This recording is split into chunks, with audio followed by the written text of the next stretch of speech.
I know it's so that you are a dear friend to me as well. And your commitment to Unity Kitchener and now to Unity Kitchener and Unity Ottawa is a beautiful, beautiful thing to behold.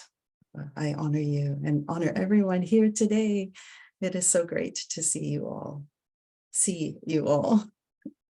And I feel so strange because it's 7:30 in the morning here and I feel like I'm dressed for the evening and it's so sort of discombobulating. Anyway.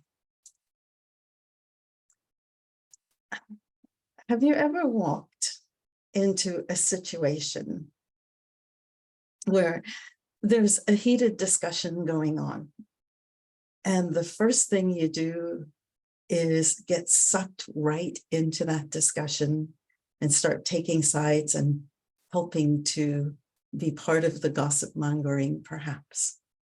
Or have you ever been so convinced about what someone should do that you insist that they do it?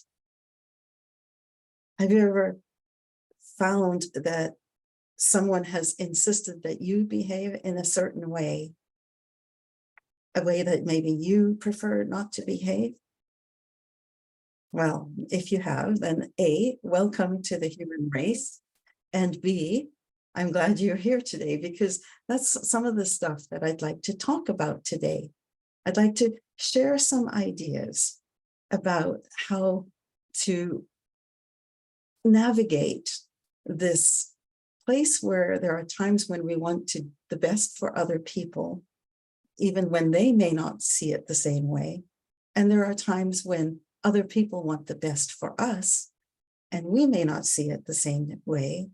And sometimes we want the best for a group of people, and we walk in and find ourselves almost powerless as we get sucked into their energetic vortex, if you will. Why is this such a challenge? And how can we navigate and remain who we are in the midst of it all? Well, that's what circles of connection are about. The challenge, of course, is that we are wanting and longing to be connected with other people. We are wired for connection. We're wired to want to be loved and to love other people. So on the one hand, we want to be connected with other people. And on the other hand, we want to be independent. We want to be able to have our own autonomy. And sometimes these two different warring, if you will, or it's almost like an elastic that's pulling us in different directions, where we want to be in connection and at the same time, we want to be independent. So how do we navigate that? Well, imagine this as we dance between wanting to be connected, wanting to be independent, wanting to please, wanting them to like us, wanting to be connected, wanting to be independent. It can be at times a little challenging. And it's almost as if we have two hula hoops or two magicians' rings. You know, those silver rings that you see with magicians that sometimes when you put them together, they look like one, and then you pull them apart and they're two magicians' rings, and they look like they'll never come apart, but at some point, they're always connected. Well, that's essentially what we want to go for. We want to go for the idea of one hula hoop or one magician ring being us, and the other hula hoop or magician ring being the other, another person, a group of people, an institution, a workplace, whatever it might be. And to the extent that we are able to remain connected and be separate, to be separate from, that is when we're in a place where we can be who we are and be in connection with other people. And there is actually a term for this. It is called self-differentiation. And essentially what it means is that we know where we begin and end. We know where others begin and end. And as much as possible, we remain connected with other people without eclipsing them or without allowing them to eclipse us by bringing those rings together so much that there are times when we forget who we are or they forget who they are. And this is one of the consequences and why self-differentiation is so important. Because what happens when we're in a place where we're forced to comply, to be part of one ring, is that at some point, somewhere in our longing, in our inner spirit, if you will, there's a part of us that screams to leave, that wants to get out. And sometimes that's what happens. So sometimes we find that people will force us to do something or coerce us, maybe is a polite way to say it. And at some point, there's this resistance that we have. The same thing is true for us when we're the person who is trying to impose our ring on someone else, that they have that resistance to us. And so that's one consequence. And one of the reasons that it's important for self-differentiation to happen. The other is to think of that, the power of what I just said, in terms of how do you behave when someone doesn't do as you want? If you become easily offended, if you say, I'm out of here, if you cut people off and withdraw from them, these are all normal reactions to lack of differentiation, where we have these two circles that are trying to close in on each other. And so our goal is not to call them names. It is not to lose sleep over their behavior. It is not to cut off. Our goal is to stay connected and at the same time be as separate or as independent as we can be. And Diane actually mentioned it in her opening prayer this morning, where she talked about looking out for others and being responsible for ourselves. That is the very definition of what self-differentiation can look like. Why is it so important? Oh, well, one of the other reasons that this is important is the very first thing I said is walking into a room where there's anxiety and then getting sucked in. Well, if we are separate from the room of anxiety, then when we walk into that room, we can observe as if from a higher place. And when we do so, we become the voice of reason, or we have the ability to be the voice of reason.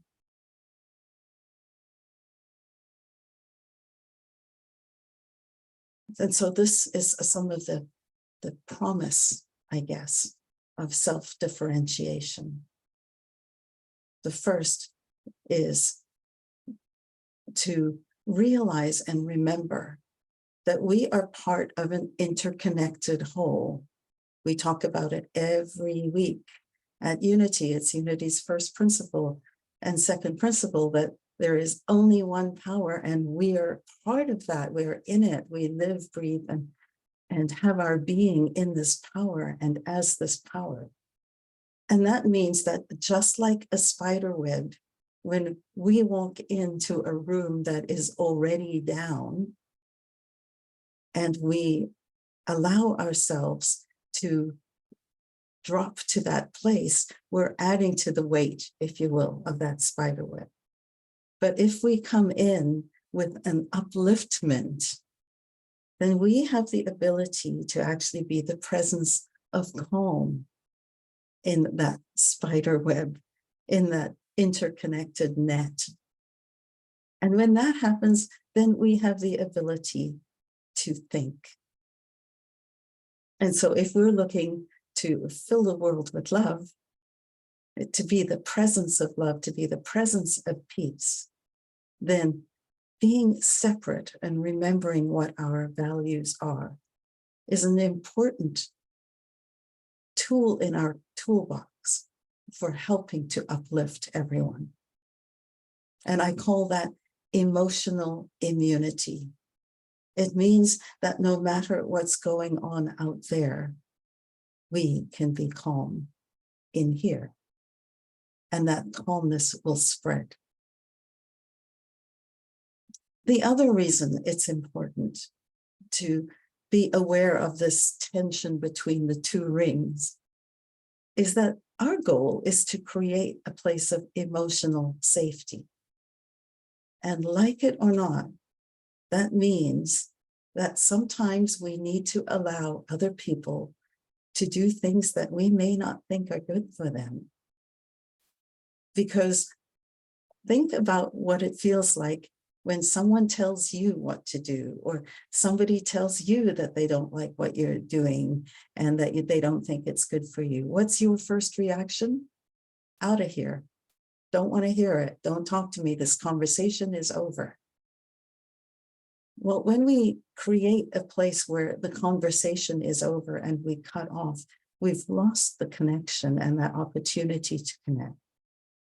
And the only way that we encourage that is by creating a place in which it is safe for people to make mistakes, to be different, to think differently.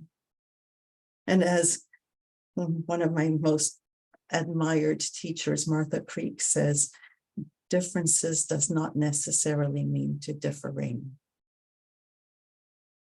Let that land for a little bit. Differences need not lead to differing. And then the third reason, and that's is tied to what I mentioned before, like walking into this room of everybody going crazy because the sky is falling,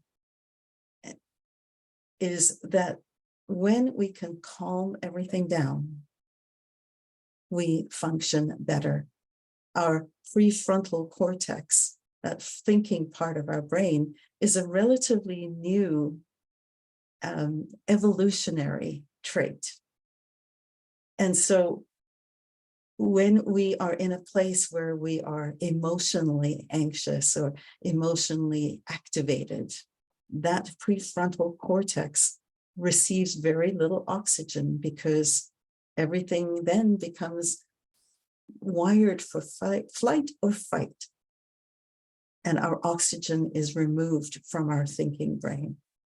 And so we literally, when we say, oh my God, what was I thinking? The answer is you weren't. And that is just a physiological truth. And so there are reasons for us to want to do this, to be as independent and connected to our own values as we can be, and at the same time, be connected and not cut off from the people that we care about. So how do we do that? I'm going to give you 3 A's and a D today. The first is to attend to your own anxiety. And by that, what I mean is notice your tendency to engage, to get sucked in, to, as Pema Chodron says, to bite the hook. And refuse to escalate. That's why there's a picture of an escalator on here. Refuse to escalate. The author of the book, The Gift of Fear, Gavin de Becker, says, watch and wait is better than engage and enrage. And I love that. Watch and wait is better than engage and enrage. Because sometimes silence truly is golden. And sometimes the best response is no response, rather than getting ourselves sucked into whatever it is that we feel passionate about, but isn't ours to do. Anytime you're in a place where you are in the mindset of we are right, think of those acronyms. We are right, WAR. It means that we are in a mindset of war.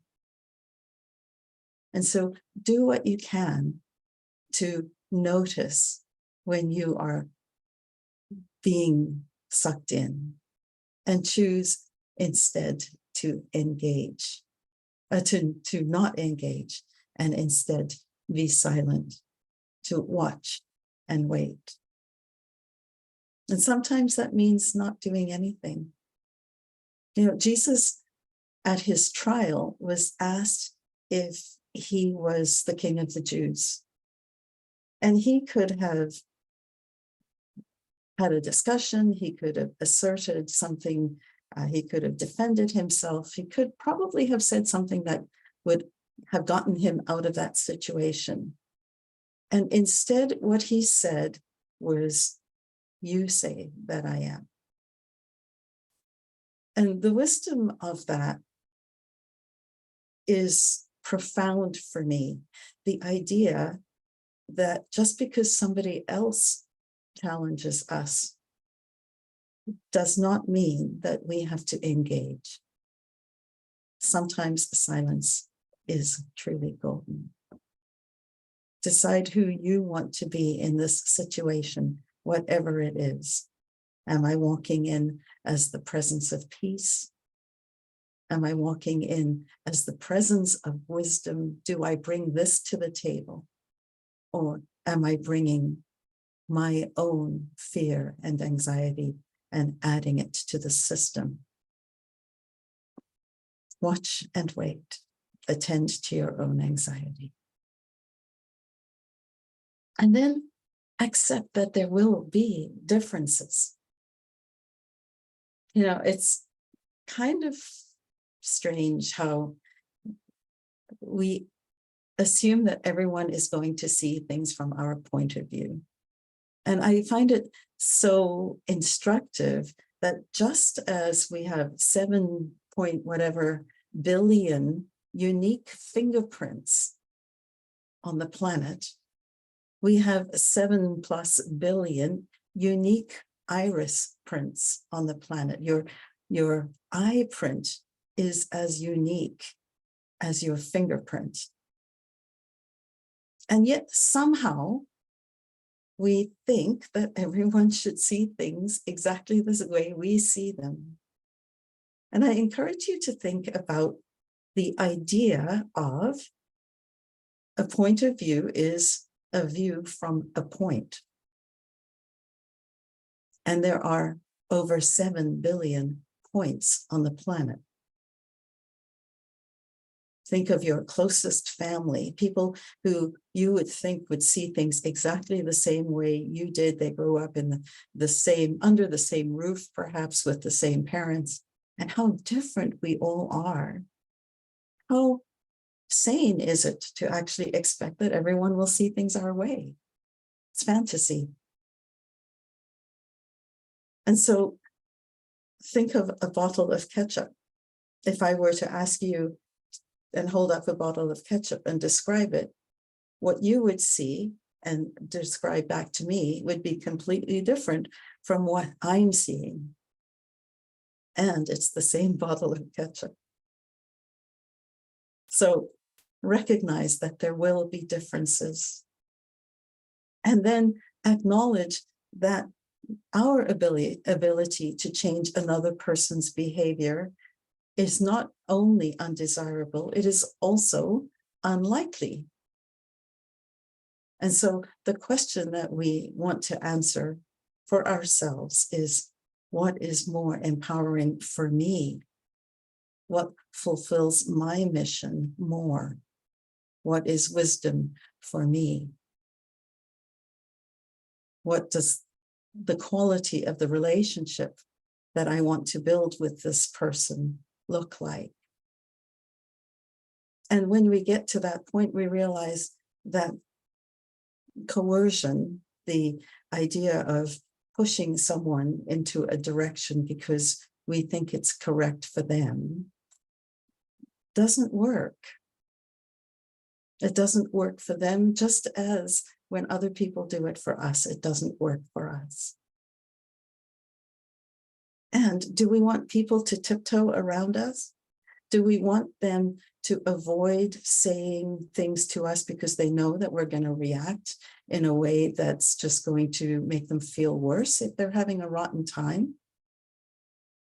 The 4 words in the English language that I think we should add, you know how we've got a few that we want to remove from the English language in the way we speak, one of them being should and the other being never.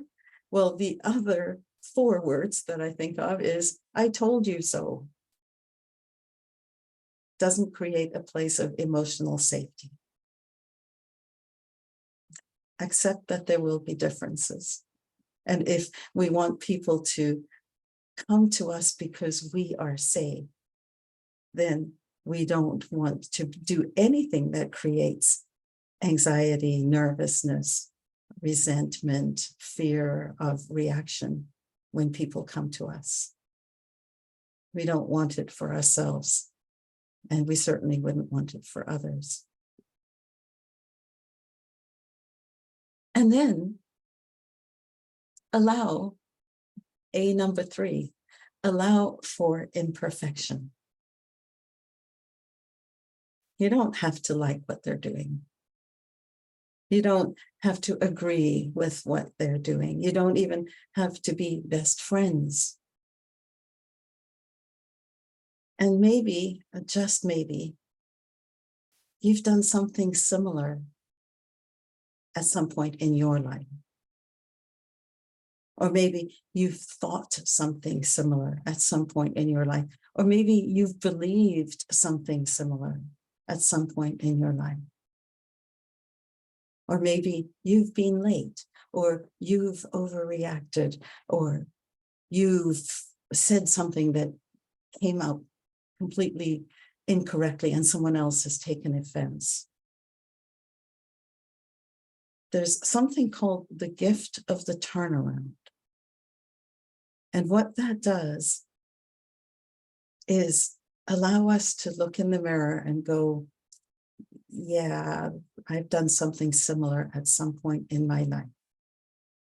And simply saying that will help to release some of the energy that you might have built around what you're hoping for this person or this institution to do.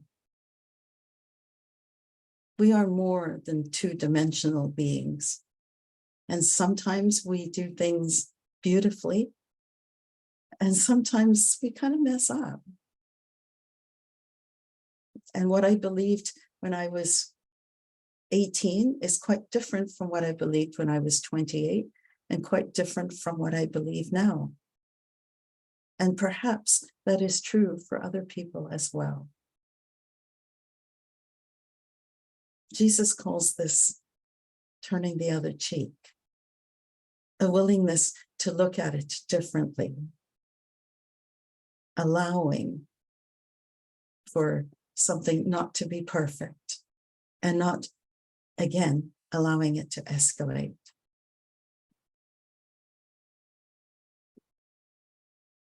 Well,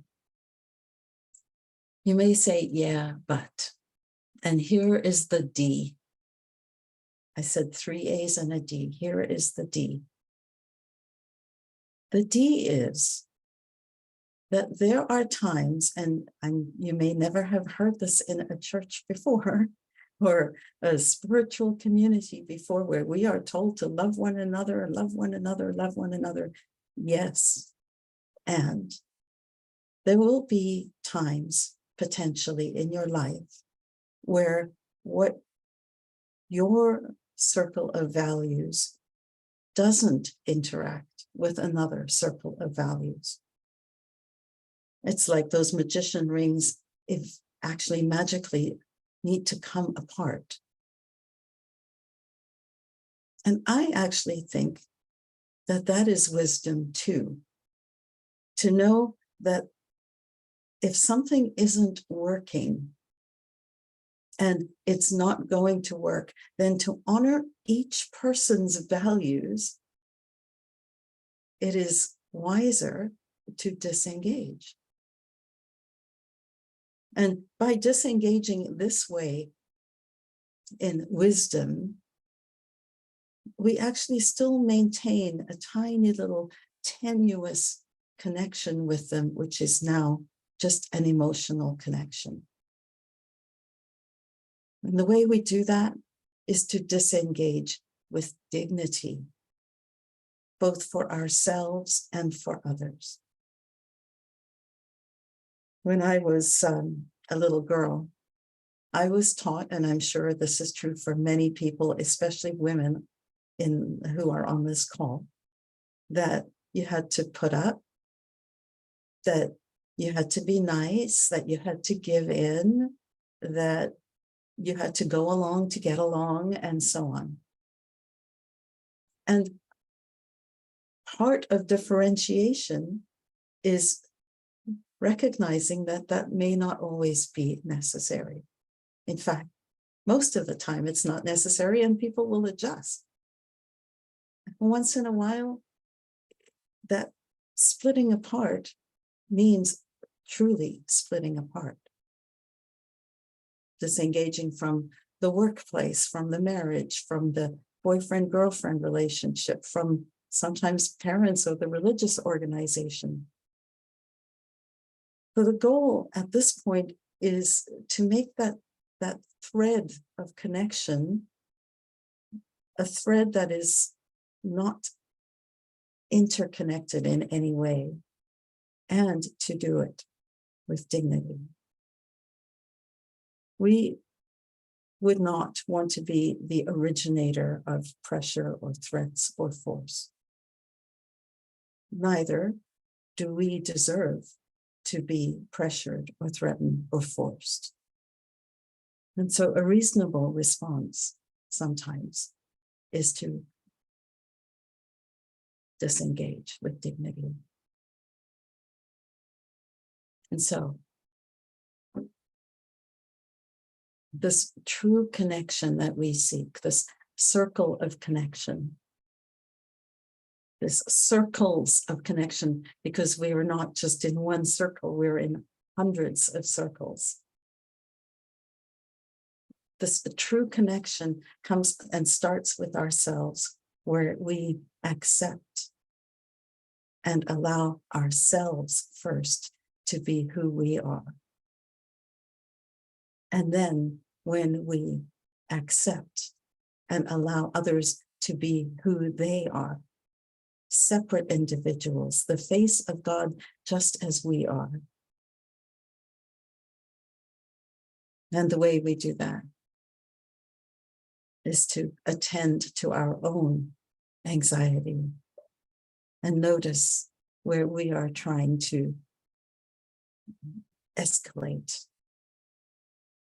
Let us accept differences.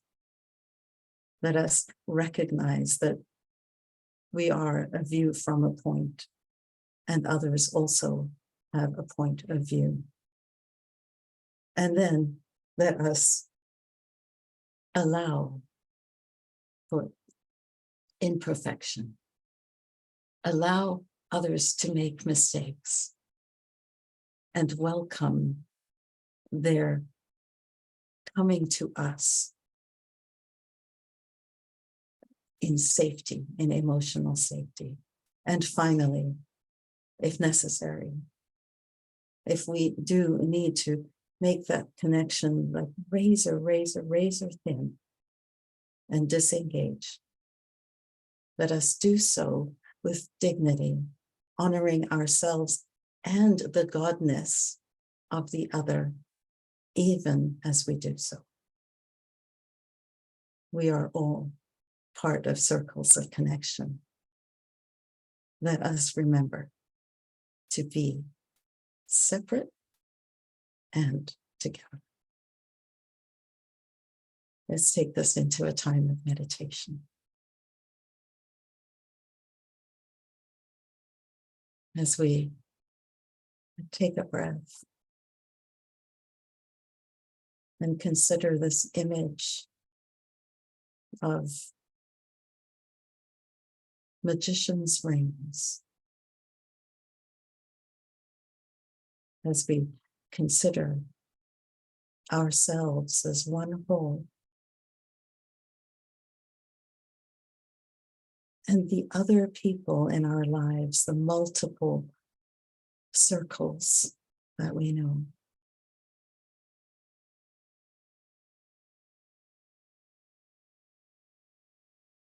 And we ask ourselves questions. Where am I?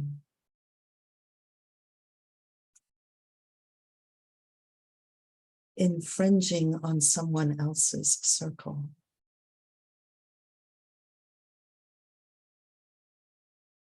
Where am I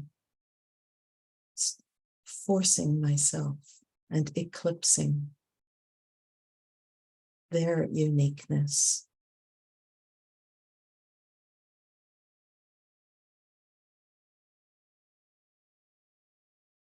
Where am I escalating?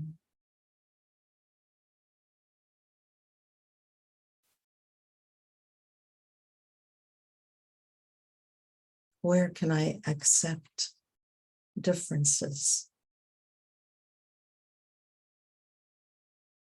Where am I able to create more emotional safety for the people I care about?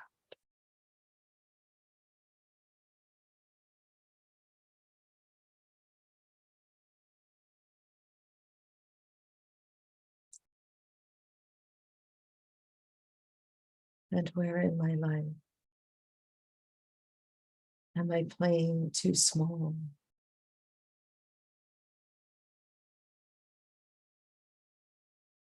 Where in my life am I longing to shine and feeling the pressure of someone else's wishes?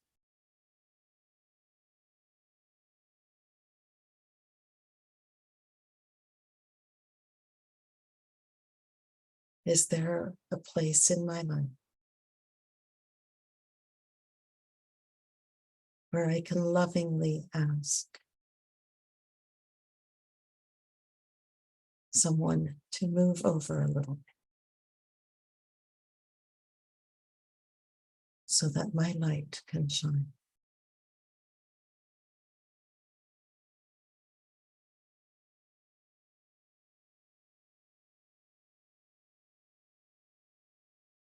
As I leave today and move forward and begin again after this service, let me resolve to imagine carrying these magic circles with me so that I can remember to allow every person to have their own circle, even as I have mine.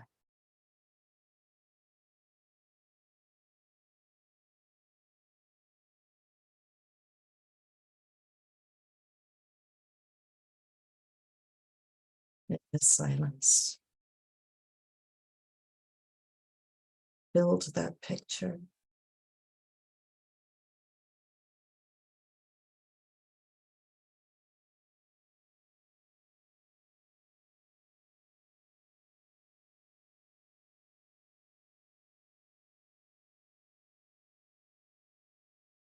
And we begin again.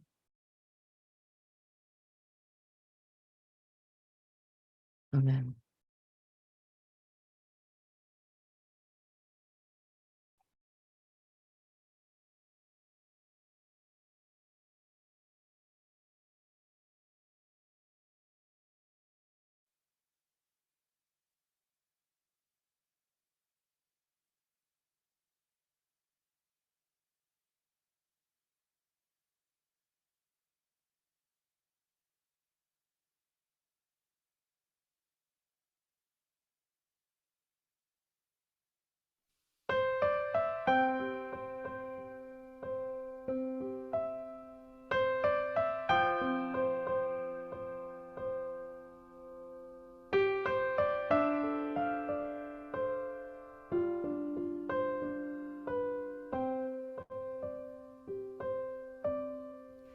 You are the face of God. I hold you in my heart. You are a part of me. You are the face of God. You are the face of God. I hold you in my heart. You are a part of me. You are the face of God. You are the face of God. Tu es l'image de Dieu. I hold you in my heart. Tu es l'image de l'amour. You are a part of me. You are the face of God. You are the face of God. Tu sei la luce di Dio. I hold you in my heart. Tu sei il volto dell'amore. You are a part of me. You are the face of God. You are the face of love. You are the face of love. I hold you in my heart. You in my heart. You are my family. You are my family. You are the face of love. The face of love. You are the face of love. The face of love. I hold you in my heart. You in my heart. You are my family. You are my family. You are the face of love. The face of love. You are the face of God. The face of God. I hold you in my heart. You in my heart. You are a part of me. A part of me. You are the face of God. The face of God. You are the face of God. Eres la luz de Dios. I hold you in my heart. Eres la cara del amor. You are a part of me. You are the face of God. You are the face of God.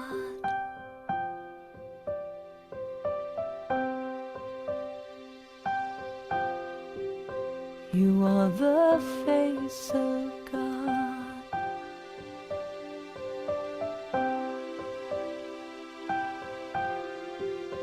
You are the face of God. Sei la luce di Dio. You are the face of God. The face of God. You are the face of God. L'image de Dieu. You are the face of God. The face of God. You are the face of God. La luz de Dios. You are the face of God. The face of God. You are the face of God.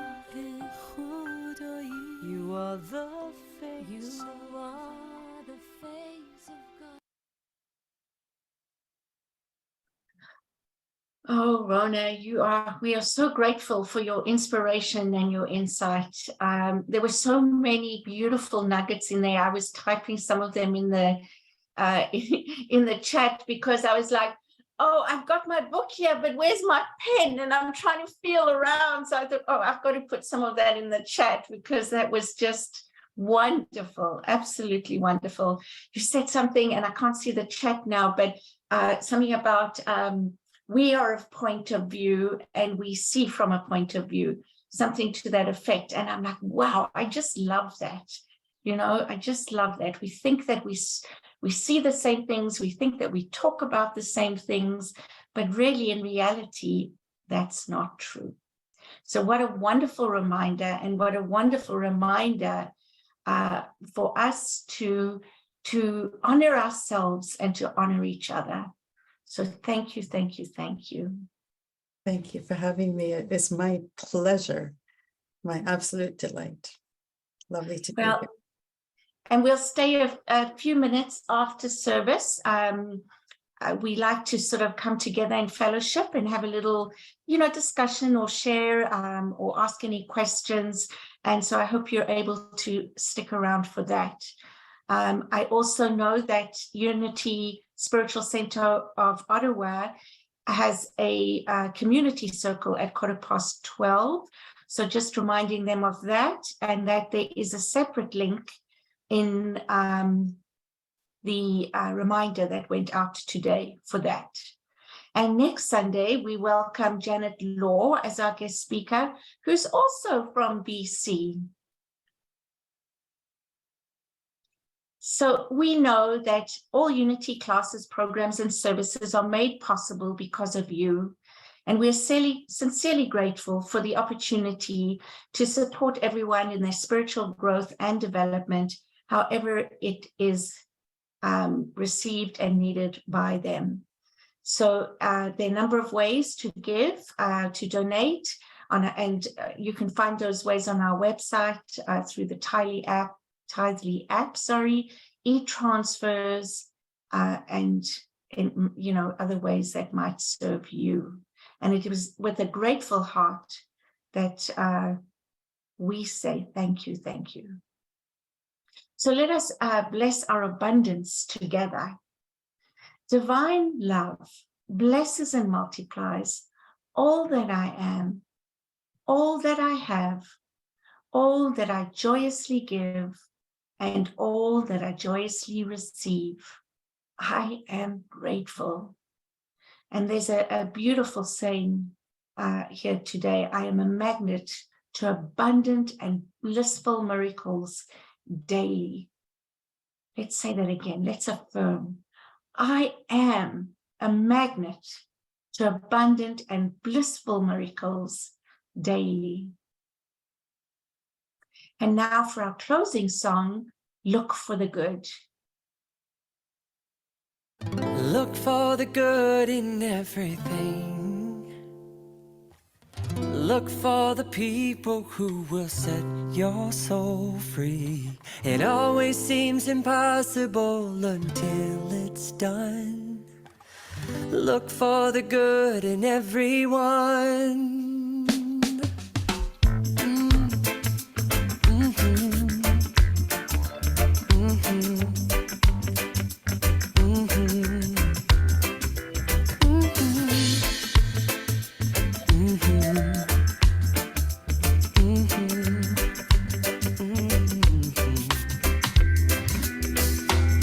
Look for the good in everything. Look for the people who will set your soul free. It always seems impossible until it's done. Look for the good in everyone. People done gone crazy. People done gone mad. People done forgot the superpowers we all have. We were born to love, not hate. We can decide our fate and look for the good in everyone and celebrate all our mistakes if there's a silver lining. You still have to find it. for the good in everything. Look for the people who will set your soul free. It always seems impossible until it's done. Look for the good in everyone. Everyone needs sunshine. Everyone needs rain. Everyone is carrying around some kind of pain. I see who you are. You're just like me. I see you're searching for a purpose, guided by a dream. I see who you are. I'm just like you. I get lost sometimes and I forget what I came here to do. I keep on trying. When it gets frightening, look for the good in everything. Look for the people who will set your soul free. It always seems impossible until it's done. Look for the good. Look for the good. Look for the good in everyone.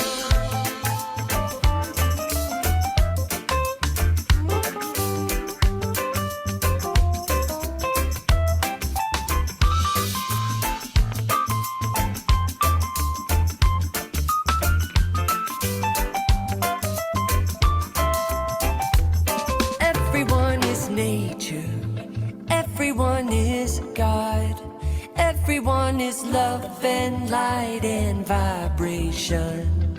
Look for the good. Look for the good. Everyone gets mad sometimes and maybe they should. Look for the good. Look for the good. Yeah, look out for all the heroes in your neighborhood. Look for the good. Look for the good.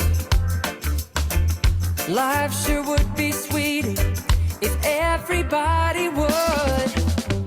Look for the good in everything. Look for the people who will set your soul free. It always seems impossible until it's done. Look for the good in everyone. Look for the good in everything. Look for the good. Look for the people who will set your soul free. It always seems impossible until it's done. Look for the good. Look for the good. Look for the good in everyone.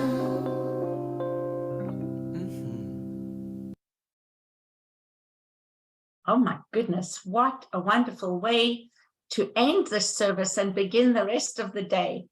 I was thinking that that is my new song for the morning. I'm going to play that every morning just to get me, you know, in the right mood and in the right energy.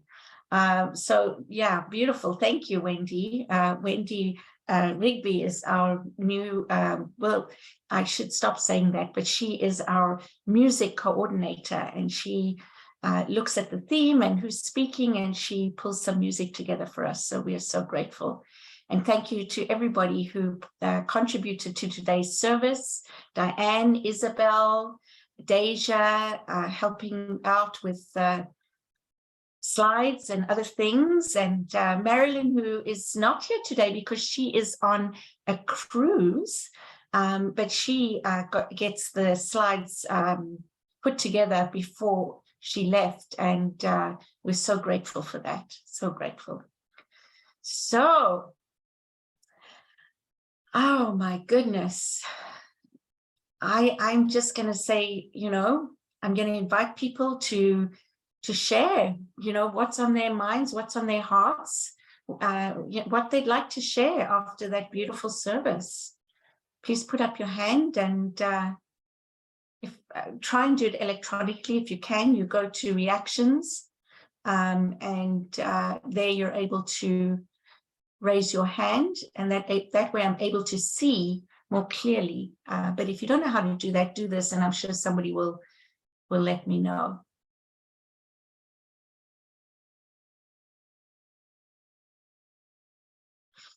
I think everybody's just soaking that in, Rhona.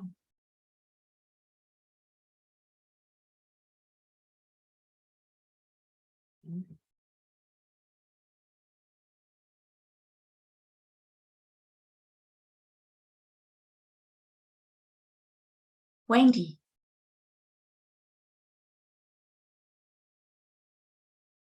You're on. Good morning, everyone. Thanks so much, Rhona, for the face of God too is Rhona's choice. I just want to acknowledge that. Beautiful, beautiful song.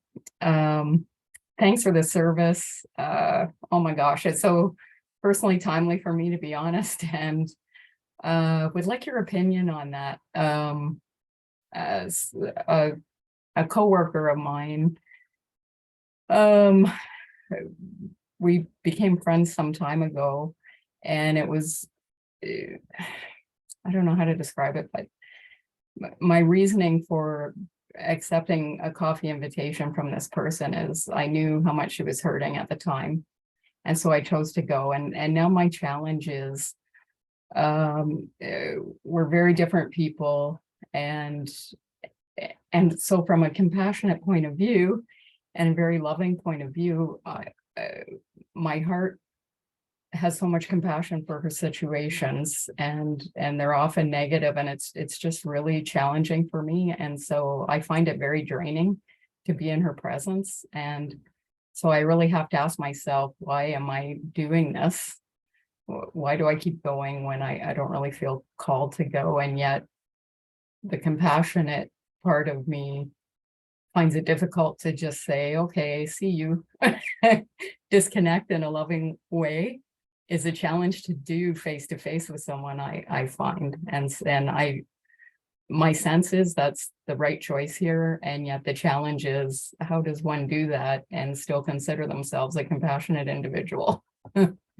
Yeah, it's the story of all our relationships, isn't it? Well, thank you for asking the question. And perhaps an answer might be to consider empathy first and then everything else second, which is another talk that I want to do sometime. But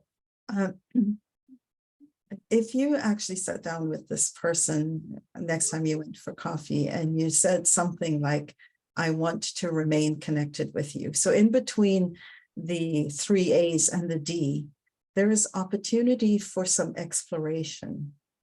And if you said something like, I want to remain connected with you, and I've noticed that the last few times that we've spoken, it's all been about things that are going wrong in life, or whatever words you might feel that suit you. And I'm wondering if we could talk about what's going right. And just see if, or can we shift the focus, because, it makes me feel better to, the question first is, I'd love to stay connected with you. And one of the things I've noticed is that we often talk about things that are negative, and I'm wondering if you're willing to shift that a little and just see. So before getting to that D, before you get to the disconnect, the conversation, have the gentle conversation, if you can,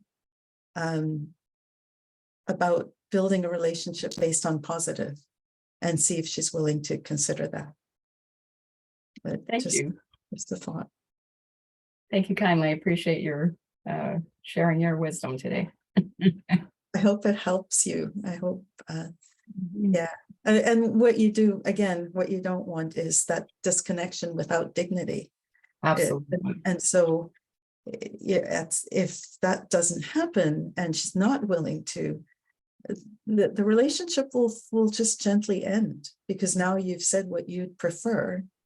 And if that's the only thing that you're wanting to speak about, and the other person's thing that she wants to speak about is not the same, then that will actually, the escalation won't even need to happen. She just won't call. If you're only wanting to speak about positive and the person is only wanting to dwell on negative, yeah, it will die on its own, and that'll be okay if that happens. True enough. And we did actually have a similar conversation the last time we spoke. And so I really thought that would probably be the end of it. And she just reached out and texted me about getting together for coffee. So here's my dilemma. Yeah. So, again, you could say, yeah, I'm happy to go for coffee. And would you be willing to agree that we're only going to talk about good stuff and not about any people, and only about things that are working, and so that we get to know each other better, not all that other stuff. Oh, I like that. Yeah. Thank you. I appreciate that. Thank you, Wendy. Great question. I think we all have people like that in our lives. Yeah. So don't feel lonely. No, that's so true. That's why I speak about it, is because to me, it's the biggest pull that we have, is this, it's really the balance between wisdom and love, and doing what's best for others can't be at the expense of what's best for ourselves, because that's not loving ourselves. So yeah, good point. Heather. I thank you so much, Rhona. The tools you've provided are very personally meaningful to me as I approach a week in which I'm going to be participating in 2 meetings that will challenge me on these levels that you've addressed today. And I feel so much better equipped to engage in a constructive, healing and uplifting way. And I'm very, very grateful for your message today. Thank you. thank you for sharing, Heather. And you have all the wisdom in you. Just remember to breathe. Yes, yes. The first one, look after your own anxiety. Oh, so true, so true. Yes, yeah. Thank you. There's always a way. There's always a way to move forward constructively. And yeah, I'm just grateful for the reminder today. Thank you. Thank you, Heather. Candice. I also this is really timely for me too. Really working on relationships has been a big thing that's kind of come into my consciousness of where I got stuck, and I tend to disengage too quickly. Something I really appreciate your response to, Wendy, because yeah, my tendency would be not to take that. I'm realizing that's the step of vulnerability where I tend to not want to go. It's really, I don't know if it's so much that I didn't want to go, but I wasn't aware that I could take it another way and express some needs or put some parameters around that. And I've had an issue with a coworker as of late, and I did my best to challenge myself to put out what I was needing or what was happening in that relationship for me. And then I didn't feel like I got, this was my perception, I didn't feel like it was being really heard. And so I guess now I'm aware of it. She called me out on it. I had all of these kind of passive aggressive body language going on during our meetings, and I was aware of it internally, but I wasn't aware that it was being conveyed that way. And we ended up having a conversation about it too. And just yesterday with a conversation with a friend, I realized that my reaction to her has a lot to do with I react a lot to her competitiveness and vocalness. And those are the parts of me that I've really suppressed, that I actually have those. I have a really competitive part in me that I don't like to look at. And she's really bringing that.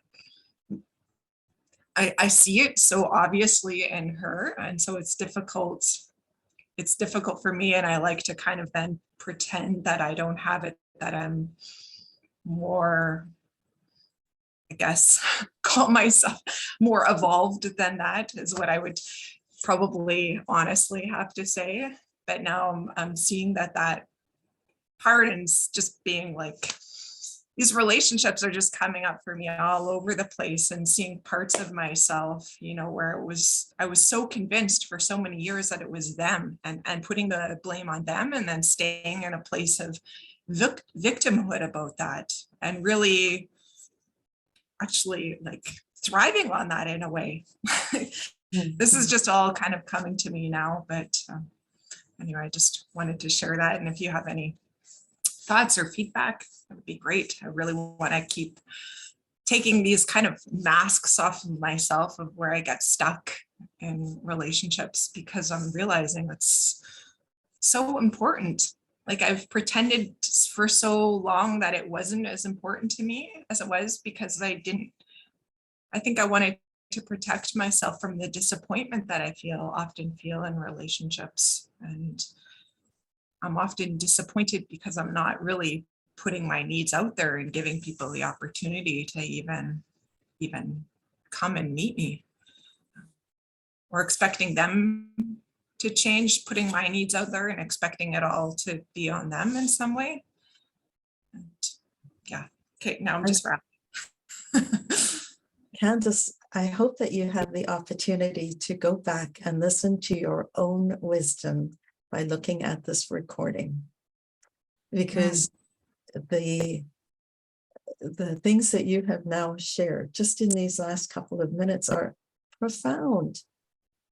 That you've recognized that when you get irritated with someone else, it's because there's an aspect of you that you don't like that you're seeing in them. Otherwise, you wouldn't even, you just kind of laugh at it and kind of observe it.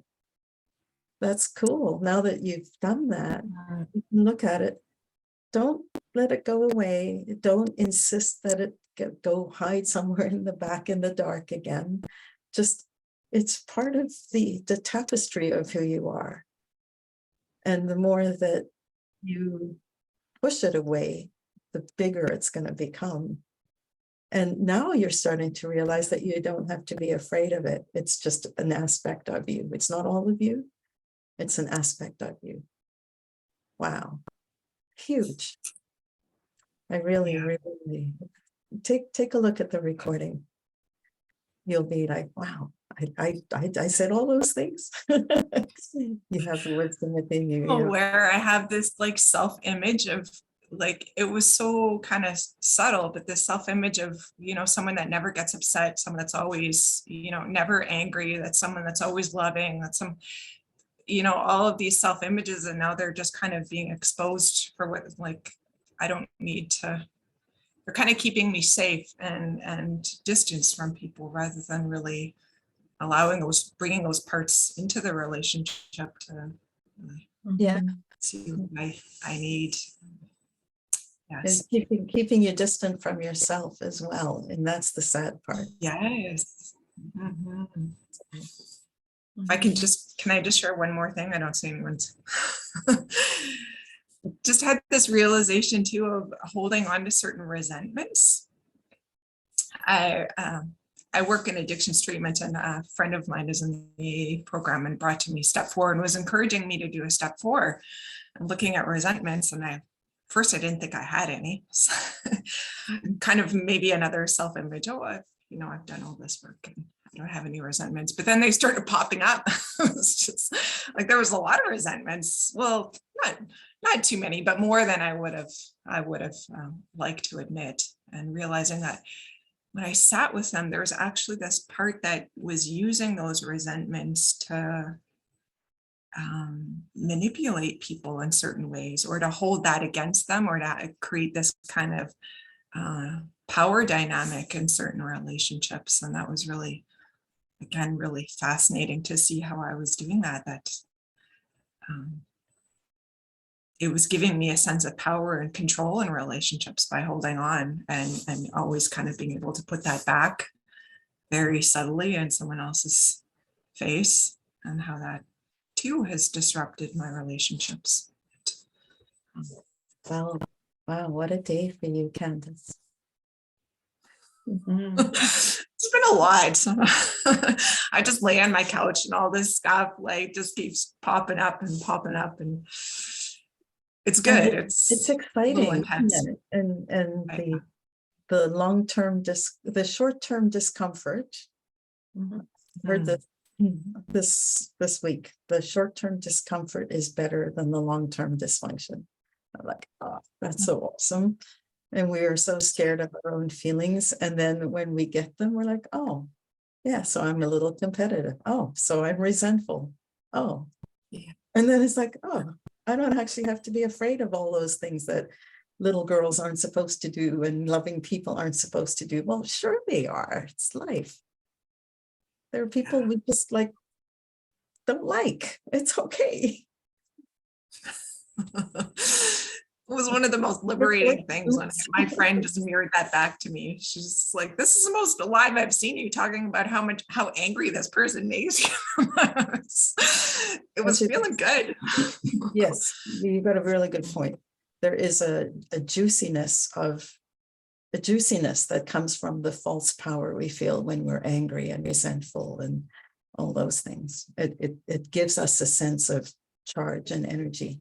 The unfortunate part is that it's not a sustainable energy, and it's not an energy that we that builds for everyone. And it's still part of who we are. So the more we just let that be, the less we fight it, the more the other stuff has a chance to come in. Yeah, very powerful, Candace. You're doing the work. That's for sure. And it's just exciting to hear you and see, and to be able to share in your experience, because that's something that I think all of us do, right? And so when you come to that place of recognizing that, having that self-awareness, that is huge. That is huge. So, pat yourself on the back. Well done. I don't know if Isabel had her hand up, but I'm going to go to Heather, and then Isabel, are you shaking your head no? Okay, I thought maybe you did, but go ahead, Heather. I just want to thank Candace for sharing her humanity with us. That I'm certain everyone, can relate. And also to encourage you now that you have, dropped the mask, have acknowledged to also not judge. Just don't judge that aspect of yourself. We are all, quote unquote, guilty of the same. And that gives it, by your judgment, will give it too much weight. It just, as Rhona was saying, just observe it without judgment and move on. Yeah. Great points. Yeah, thank you. And I just want to also say that we don't share these conversations publicly, and we don't always record them, but I'm so glad to be able to do that, because I think it's important. We get so much wisdom that comes out of them. And so, if everybody's okay with that, I would certainly share with somebody who requests it. So, for example, Candace, certainly with you, to be able to listen again to your own words and your wisdom, and to see how much you've grown, and to own that, right? For sure. Anybody else?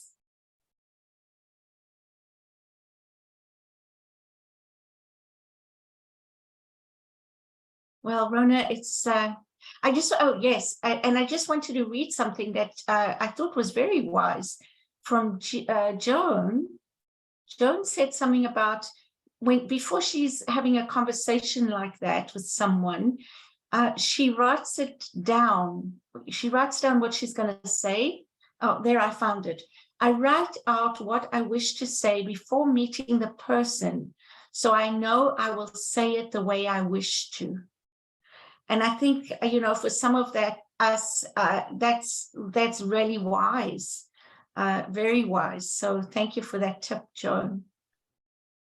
I might want to add that sometimes I even take the paper with me and say, I've written it down because I don't want to make any mistakes in saying what I want to say. Beautiful, beautiful. Yeah, that's being authentic.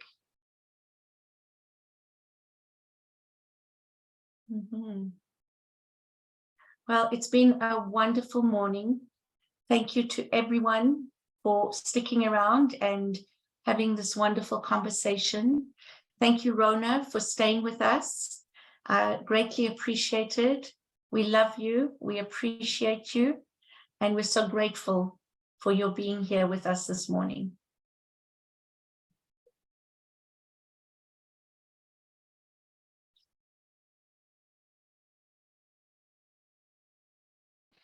Just typing a note to Candace, so. That's okay. Thank you. Thank you. It was my pleasure and my delight to be part of your service today. And I hope it sparked some thought and some. Oh, absolutely. For everyone. You don't need to hope. Know that it did. Ideas, that's all. Take what Yeah. works. Let the rest go. Absolutely. And we hope to have you back next year sometime. So definitely look forward to that as well. Thank you. Have a wonderful rest of the day, everyone. And see you next week. Bye. Bye-bye. Thank you. Thank you, Cheryl, for the invitation. Oh, you're so welcome, Rhona. You're a gift. Okay.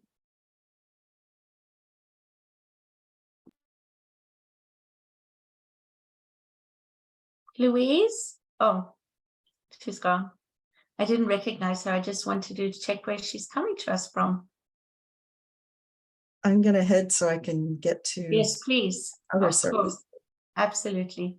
Okay. If everybody's complete, I will close the room. And as I say, see you next week. Bye. Bye.